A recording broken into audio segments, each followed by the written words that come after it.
Are you looking to earn money from your website? Today, we are comparing Google AdSense and Adsterra.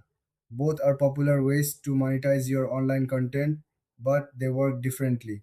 Google AdSense is a well known platform. It helps website owners display ads.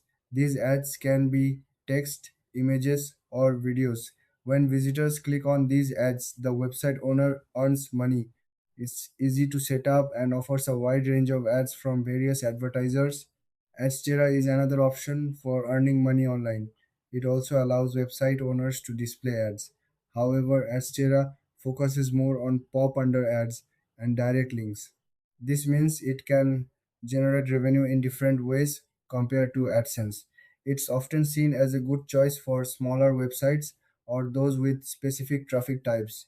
Now, let's look at the key differences. Google AdSense is more about quality and relevance. It shows ads that match the content of your site.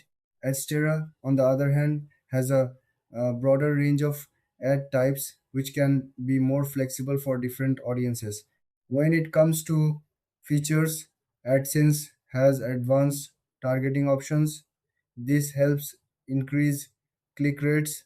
Adstera offers various ad formats, including video ads and banners. This variety can attract different kinds of visitors. Pricing is also important. Google AdSense pays based on clicks and impressions, but it can take time to see significant earnings. Adistera often has a higher payout for certain ad types, but it depends on your traffic. In the end, if you have a well established site and want relevant ads, Google AdSense is a great choice. If you're starting out or have unique traffic, Adstera might work better for you. Thanks for watching. If you found this comparison helpful, don't forget to like and subscribe for more content.